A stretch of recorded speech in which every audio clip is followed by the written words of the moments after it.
I very much look forward to taking as many questions as possible from people in the audience. I'm going to try and get to as many questions as I can. But we'll remember as well that when someone's asking a question, we deserve to give them respect and listen to them. And you may hear things that you disagree with, either when someone's asking a question or when I'm answering. But if we're all respectful for each other, that's how democracies work best. And I very much look forward to that this evening. I'm going to start with a question from this section, and I'm going to work my way around clockwise. So does someone have a question in here? You. Earlier today, you were questioned about how many times you have appeared in blackface or brownface. I'll make it easy. Is it possible to round to the nearest 5? Okay. I'm not going to make light of the situation. I don't think it's something that we should be making light of. I think far too many people in this country face discrimination and intolerance on a daily basis. You, sir, in the yellow vest. Mr. Prime Minister. Yes, sir. I wanted to thank you very much. And there's something that I wanted to tell you about. Please do not apologize. You're a teacher. You were teaching young kids. I would want you for a teacher. When you were young, you were in school. And please, when we have this debate, let's not go back digging up bones 15 years. What are we doing now and in the present? Like what's going to happen with Iran and all the rest of the country. Thank you, sir. I appreciate that, and I appreciate the sentiment. But there was no excusing what I did, and I'm sorry that I did it. But at the same time, yes, we do need to focus on how we move forward as a country. On many, many big issues. But one of those issues is making sure that your leaders don't hurt people who already face discrimination and marginalization too much in their daily lives. And what I did was particularly unacceptable. But thank you. Chief. Number one, I want to tell you, I accept your apology. Thank you, sir. Thank you, David. Thank you for your leadership. Thank you. Sorry, can I hold it? I thought there was too many rules here and too many people here for me. We as First Nations people need to build a future for our people, and it starts with an investment. No more begging, no more robbing, no more stealing. It's an investment to make things right, because we look at our incarceration system. How do we get some investments in there and really move forward to having our people have a quality of life so we can be part of this economy as our rightful place as treaty holders? Thank you. I agree that it starts with investment. It starts with investments in the basics. Drinking water. Far too many Indigenous communities across this country have been under long-term boil water advisories. Prime Minister Trudeau, people in grassy narrows are suffering from mercury poisoning. You committed to addressing this crisis. Thank you for being here. Thank you very much for your donation tonight. I really appreciate it. Can't trust the water that comes out of their tap, if they even have water coming out of their taps. And as we know, the Liberal Party is filled with different perspectives and different opinions, and we respect them all. And if it was your family that's been waiting for 500 days, if your family was suffering from mercury poisoning, what would you do? If it was your family, would you accept it? Would you accept 500 days for 1%? But there's much more to do. We've made real investments in mental health, in fighting suicide, particularly youth suicide. But there's more to do. There's a lot more to do, but we will do it together. Next question. Yes. Thank you. Hi, my name is Alexa. As you can see, I'm young. I'm only 19. I care a lot about the world, and I care a lot about the earth, and I'm terrified what's happening to it.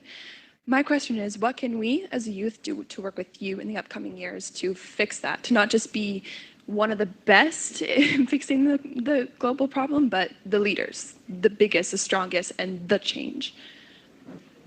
Thank you.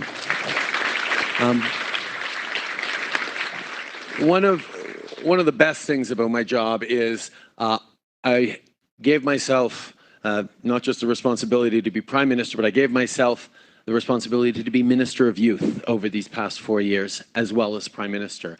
And the opportunity to work with young people and to be inspired by young people over these past 4 years has truly been one of those amazing learning experiences for me in a job, quite frankly, that every day is filled with learning experiences. But young people, the way they are focused on not just the next mandate, but the next generation and the next 100 years is an extraordinarily important thing to draw on as a society, because young people are naturally longer-term thinkers. When you get to a certain stage of your life, when you're worried about paying your mortgage and orthodontist bills and saving for retirement, you tend to think of the future in a more linear way, that it's an extension of the present. Well, young people are ready to imagine leaps and shifts and transformations of our economy, of our approach to justice, of creating a better world, and drawing on young voices and learning from them and being challenged by them. None of the issues that we talk about seems to matter more to young people than the fate of the world itself. It is now the moment we have to actually act. We have to show leadership. Merci. Yes, sir. Good evening. My question is actually about the government, or the federal government, give a lot of money for a lot of companies that are well established. Now we're talking about creating jobs and moving forward. So there is a lot of chances for small cottage industries, but the new businesses. Move the mic closer. There is a lot of chances for the new businesses to start up in different sectors. But it is very difficult actually to start a business if you don't have a lot of money, because the government is not giving that actual support. You can start a business, but the bank rip you off anyhow. So what the government going to do to enhance the small scale industries, and how do we help the new interviewer to start the businesses and move forward? That will create jobs and employ a lot of people. And I'm here with my kids. Yeah. Hello, kids. He wants to be an engineer, he wants to be a doctor, and questions always come up. What do we do? What would the government help us? Because you can start your own business, because starting a business is not doing a job. You create chances for others. Thank you. Thank you.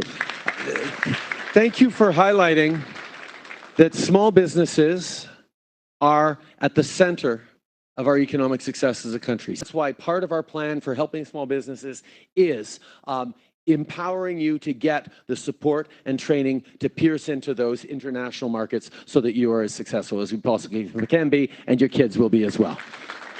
Thank you. Next question from somewhere in here. You, sir. Not really a question, more like a statement. David Blakeney. Hello, Justin. Hello, David. You have impressed me for years for doing just exactly what you're doing. Standing in a room, in the center of a room, and taking questions on any and every topic. That's what I feel it means to be a Canadian. Okay. Well, if we're going to be offering thank yous, I want to thank not just you all who came out during an election time where people are thinking about politics, but over the past 4 years, the town halls that I've held across the country, thousands upon thousands upon thousands of people have come out on a random Tuesday or Wednesday night to a college auditorium or to a large hall somewhere to sit and listen to their fellow Canadians asking questions and a politician who's working hard to serve them answering those questions. And that is a democratic instinct that only really works when people are willing to listen and learn from each other. And that's one of the reasons that I am so confident about the future of Canadian democracy and Canadians themselves. So thank you.